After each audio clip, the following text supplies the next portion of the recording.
कहानी शुरू होती है उस डरावने और सुनसान समुद्र के बीच, जहां एक पुराना टूटा फूटा कार्गो शिप तैरता हुआ दिखाई देता है।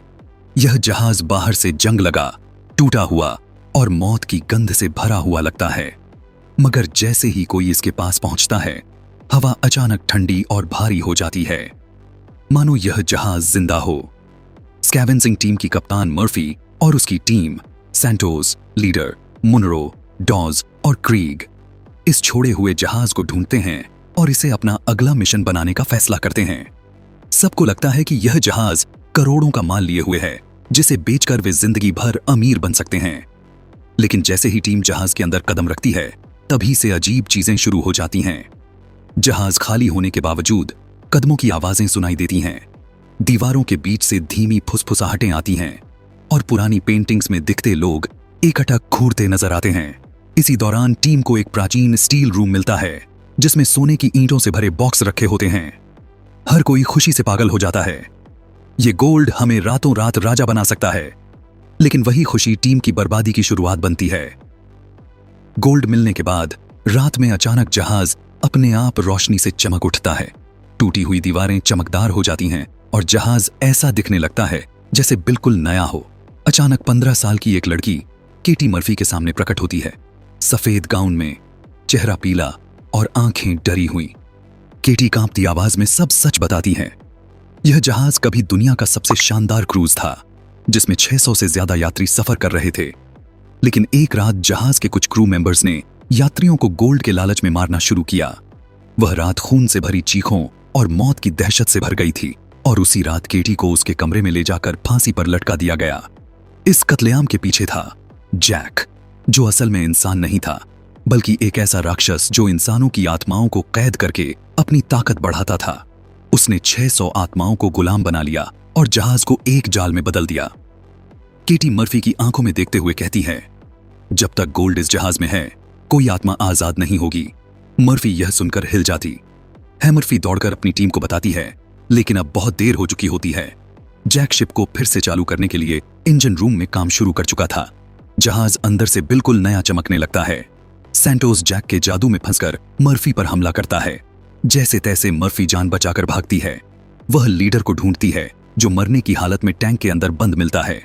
वह उसे बचाती है और दोनों मिलकर प्लान बनाते हैं, इंजन उड़ाओ, नहीं तो हम सब हमेशा यहीं फंस जाएंगे। दोनों भारी भरकम विस्फोटक लगाने लगते हैं। तभी जैक अचानक प्रकट होता है, काली आंखें, खून से सना चेहरा और दानवी हंसी। अब कोई नहीं बचेगा, तुम सब मेरी हो। लीडर लड़ते लड़ते बुरी तरह घायल हो जाता है। मरने से पहले वह मर्फी से कहता है, शिप को खत्म करो, बाकी हम संभाल लेंगे। मर्फी टाइमर सेट करती है और भागने लगती है। जैक उसे पकड़ने दौड़ता है। उस पल 600 आत्माएं, जिसमें केटी भी शामिल है, जैक को जंजीरों में बांध लेती हैं। 3, 2, 1। भयानक धमाके के साथ पूरा जहाज समुद्र में झलकर टुकड़ों में बिखर जाता है। मर्फी बेहोशी में समुद्र में तैरती मिलती है। एक क्रूज उसे बचा लेता है। डॉक्टर पूछते हैं, तुम यहां कैसे पहुंची? मर्फी सिर्फ इतना कहती है, वह जहाज अभी खत्म नहीं हुआ। और तभी वह देखती है, समुद्र के किनारे ट्रक में गोल्ड लाद कर ले जाया जा रहा है और वहां खड़ा एक आदमी मुस्कुराता हुआ उसे देखता है। फिर ये समथियर था। जेल की रातें वैसे भी शांत नहीं होती, लेकिन आज की रात कुछ अलग थी।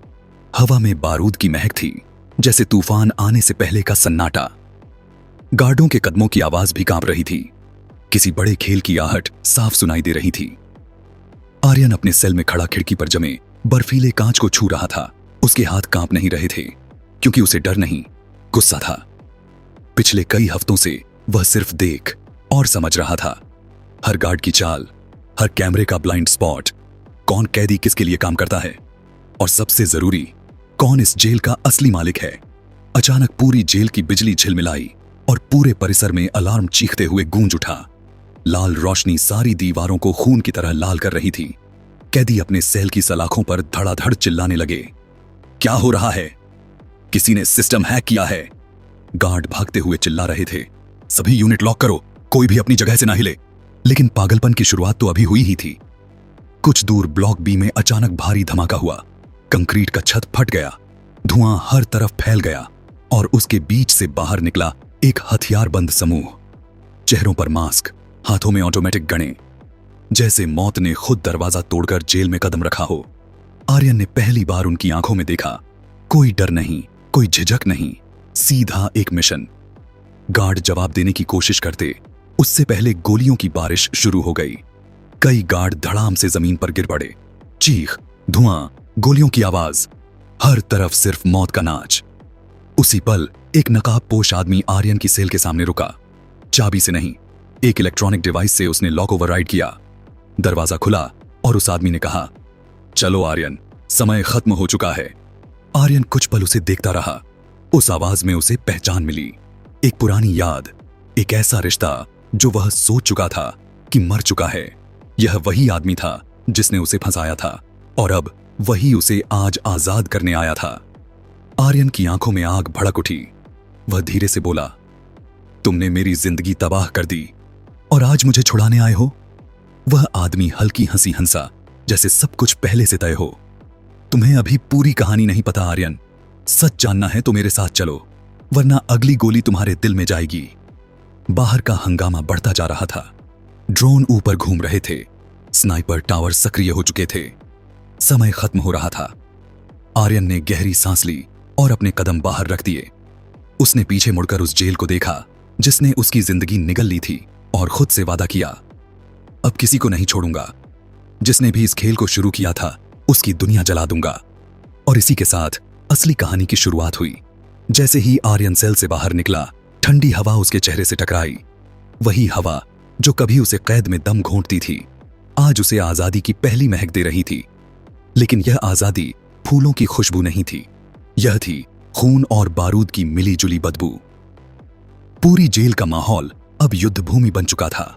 दीवारों पर गोलियों के निशान, जमीन पर गिरे हुए गार्ड, टूटे कांच पर कदमों की चरमराहट और दूर से आती मौत की चीखें। नकाबपोश आदमी ने कहा, समय कम है, मेरे पीछे रहो। आर्यन कुछ नहीं बोला। उसकी आंखें हर दिशा को स्कैन कर रही थीं, जैसे हर एक पल उसका आखिरी हो सकता था। वे दोनों दौड़ते हुए मुख्य गलियारे की ओर बढ़े। हर मोड़ पर गोलीबारी का शोर बढ़ रहा था। गोलियां सर के ऊपर से ऐसे गुजर रही थीं जैसे हवा चीखते हुए चाकू बन चुकी हो। अचानक 3 गार्ड सामने से दौड़ते आए, हथियार ताने, ट्रिगर दबाने को तैयार। पर नकाबपोश आदमी ने हाथ उठाया और उसकी टीम ने बिना 1 सेकंड गंवाए गोलियों की आग बरसा दी। गार्ड जमीन पर गिर पड़े और आर्यन ने उनकी आंखों में डर देखा। वह डर जो उसने खुद भी कभी महसूस किया था, पर आज उसकी आंखों में सिर्फ पत्थर था। दौड़ते दौड़ते वे पहुंचे एक लोहे के बड़े गेट के पास। गेट के ऊपर लिखा था, restricted area, zero access zone. नकाबपोश ने अपनी जेब से एक काली चिप निकाली और उसे स्कैनर में लगाया। लाल रोशनी हरी हो गई और गेट भारी आवाज के साथ धीरे धीरे खुलने लगा। गेट के पीछे एक पुराना जंग लगा अंडरग्राउंड टनल था, जहां से ठंडी हवा और गाढ़ा धुआं बाहर आ रहा था। आर्यन रुक गया। वह जानता था इस रास्ते में बाहर निकलना नहीं, बल्कि किसी और सच में घुसना है। उसने धीमी आवाज में पूछा, आखिर तुम चाहते क्या हो? नकाबपोश धीरे से उसके सामने खड़ा हुआ और पहली बार उसने अपना मास्क उतारा। उसका चेहरा देखकर आर्यन के पैरों से जमीन खिसक गई, क्योंकि वह कोई और नहीं बल्कि राघव मल्होत्रा था, आर्यन का सगा बड़ा भाई। वह भाई जो 10 साल पहले मर चुका घोषित हो चुका था। आर्यन की आंखों में सदमा जम गया। उसकी आवाज टूटी लेकिन भरपूर गुस्से से भरी। तुम जिंदा हो और तुमने ही मुझे फंसाया, क्यों? राघव ने ठंडी आवाज में कहा, जो कुछ तुमने सुना वह आधा सच है, पूरा सच बाहर है, इस टनल के अंत में। अगर जानना है कि किसने तुम्हें बर्बाद किया, किसने मुझ पर मौत का नकली खेल रचा और किसने तुम्हारी जिंदगी चुराई, तो मेरे साथ चलो। आर्यन ने अपनी मुट्ठी कस ली। दिल में आग धधकने लगी और उसने कहा, ठीक है, लेकिन याद रखना, अगर तुम सच बोल रहे हो तो मैं तुम्हारे लिए मर जाऊंगा, और अगर झूठ बोला तो सबसे पहले तुम मरोगे। राघव मुस्कुराया। यही उम्मीद थी तुमसे, छोटे भाई। और दोनों टनल में उतर गए, जहां अंधेरा सब कुछ निगल रहा था और असली तूफान उनका इंतजार कर रहा था। टनल में कदम रखते ही चारों तरफ गहरा अंधेरा फैल गया, इतना घना कि सामने खड़ा इंसान भी धुंधला दिखाई दे। दीवारों से टपकता पानी, रास्ते पर जंग लगे लोहे की प्लेटें और ऊपर पुरानी पाइपों में भाप का शोर, जैसे यह सुरंग खुद अपनी आखिरी सांसें ले रही हो। आर्यन और राघव धीरे धीरे आगे बढ़ रहे थे। सन्नाटा इतना गहरा कि दोनों की सांसों की आवाज भी भारी लग रही थी। कुछ कदम बाद अचानक टनल की दीवारों पर लगी पुरानी लाइटें एक एक करके जगने लगीं। पहले हल्की चमक, फिर तेज रोशनी और फिर पूरा टनल सफेद तेज से भर गया। आर्यन ने देखा कि टनल के दोनों तरफ कांच के बड़े बड़े चैम्बर लगे हुए थे। हर चैम्बर के अंदर इंसान जैसे शरीर, कुछ मशीनों से जुड़े, कुछ आधे जीवित आधे मृत अवस्था में। उनकी आंखें खुली थीं, लेकिन उनमें जिंदगी नहीं थी, बस खालीपन और एक ऐसी पीड़ा जो शब्दों में बयान नहीं होती। आर्यन का दिल जोर से धड़का। उसकी आवाज गुस्से से कांप उठी। ये लोग कौन हैं? ये सब क्या चल रहा है? राघव ने गहरी सांस ली और बोला, सरकार और ब्लैक माउंट ऑर्गेनाइजेशन, ये लोग इंसानों पर गुप्त एक्सपेरिमेंट कर रहे थे। उसने एक चैम्बर की तरफ इशारा किया जहां एक बूढ़ा आदमी मशीनों में जकड़ा हुआ था, शरीर पर नीले रंग के केबल और धड़कती हुई वेन्स। राघव बोला, ये लोग खतरनाक दिमागों को एक जगह जमा कर हथियार बना रहे हैं, इंसानी हथियार। आर्यन थक रह गया, उसकी मुट्ठी कांप उठी। राघव आगे बोला, तुम्हारे खिलाफ जो झूठा केस हुआ जिसमें तुम्हें कातिल साबित कर दिया गया, वो इसलिए ताकि तुम्हें इसी प्रोजेक्ट का हिस्सा बनाया जा सके। आर्यन की आंखें आग बन गईं। और तुमने मुझे क्यों फंसाया? क्यों चुप रहे? राघव की आवाज भारी हो गई, जैसे शब्द अंदर से खून बनकर निकल रहे हों। क्योंकि मेरे पास कोई और रास्ता नहीं था। मैंने उनके खिलाफ लड़ने की कोशिश की और उन्होंने मुझे मारने की कोशिश की। मुझे अपनी मौत का नाटक करना पड़ा ताकि मैं अंदर से इस नर्क को खत्म कर सकूं। अचानक टनल में एक तेज अलार्म बज उठा। लाल रोशनी चमकने लगी और स्पीकर से एक ठंडी खौफनाक आवाज गूंजी, सावधान, सिक्योरिटी प्रोटोकॉल 7 सक्रिय, इंट्रूडर डिटेक्टेड, घुसपैठियों को खत्म किया जाएगा। साथ ही टनल के आखिरी छोर से भारी बूटों की आवाजें आने लगीं। सैकड़ों सशस्त्र कमांडो ब्लैक आर्मर पहने हुए, लेजर राइफल्स तैयार। राघव चिल्लाया, आगे बढ़ो, पीछे मत देखो, समय खत्म हो रहा है। आर्यन ने दांत भींचकर कहा, अब भागना नहीं, अब लड़ाई शुरू। उसने नीचे गिरा एक गार्ड का हथियार उठाया, मुट्ठी में कसकर पकड़ा और उसकी आंखों में अब सिर्फ एक चीज थी, बदला। तनाव इतना गहरा कि हवा भी कांप उठी। दोनों दौड़ पड़े और पीछे से लेजर गोलियों की बारिश शुरू हो गई जो दीवारों और कांच के चैम्बर को चीरती चली गई। सच का रास्ता अब खून से होकर गुजरना था और यह तो बस शुरुआत थी। खत्म होती ही सामने एक विशाल स्टील का दरवाजा दिखाई दिया, इतना बड़ा जैसे किसी सैन्य बंकर मुख्य गेट हो। उस पर भारी भरकम ताले थे और बीच में चमकता हुआ चिन्ह, एक काले बाज के पंखों पर 3 सफेद धारियां। आर्यन ने उस निशान को देखा और दंग रह गया। वह वही चिन्ह था जो उसे उस रात मिला था जब उसकी जिंदगी बिखरी थी। जिस रात 3 लोगों की हत्या का इल्जाम उस पर चढ़ा था, उसके दिमाग में आवाज गूंजी। वही रात, चीखें, खून, पुलिस सायरन और उसका नाम चिल्लाती मीडिया। मुट्ठी अपने आप कस गई, नसें नीली आग की तरह उभर आईं। राघव ने गेट खोलने के लिए कोड टाइप किया, 6, 8, 9, 3, 7, 5। गेट एक भारी धमाके के साथ खुला और अंदर जो था उसने आर्यन के पैरों से जमीन ही खींच ली। यह एक कंट्रोल रूम था। सैकड़ों स्क्रीनें एक साथ जगमगा रही थीं। हर स्क्रीन पर शहरों, सरकारी इमारतों और लोगों की गतिविधियों के लाइव फीड, जैसे कोई पूरी दुनिया को अपनी मुट्ठी में पकड़े बैठा हो। कंट्रोल रूम के बीच में एक बड़ा कांच का टेबल और उसके सामने कुर्सी पर बैठा एक आदमी, काले सूट में, सफेद दाढ़ी और आंखों में बर्फ जैसी ठंड। उसने कुर्सी को घुमाया और धीरे से मुस्कुराते हुए बोला, फाइनली, वेलकम होम आर्यन।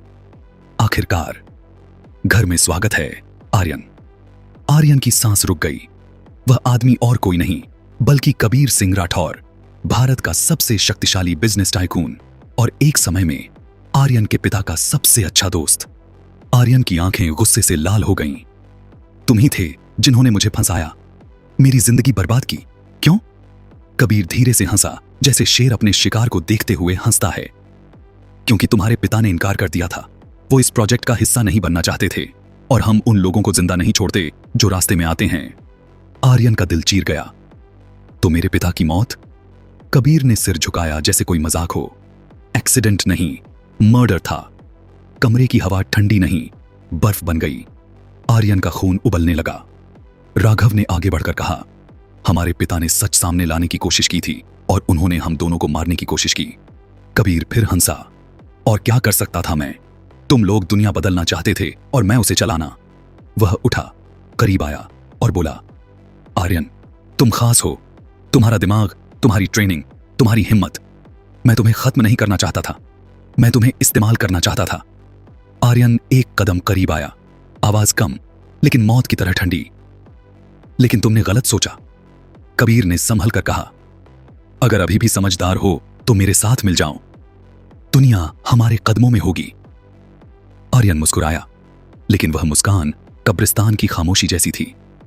मैं दुनिया चलाने नहीं आया, मैं तुम जैसे लोगों को खत्म करने आया हूं।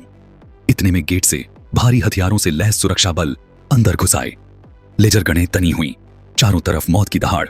कबीर चिल्लाया, arrest them, I want them alive. Raghav ने आर्यन से कहा, आज रात या तो हम मरेंगे या यह साम्राज्य। आर्यन ने गन उठाई और पहली गोली चल गई और इसके साथ युद्ध शुरू हो गया। इतना खून, इतना गुस्सा, इतनी साजिश कि पूरी दुनिया अब इस आग में जलने वाली थी। अगर आपको हमारी यह कहानी अच्छी लगी हो तो आप कमेंट में यश लिखें और हमारे चैनल को सब्सक्राइब, लाइक, शेयर, कमेंट करें। तभी हम आपके लिए दूसरा पाठ लाने की कोशिश में लगे हुए हैं। धन्यवाद।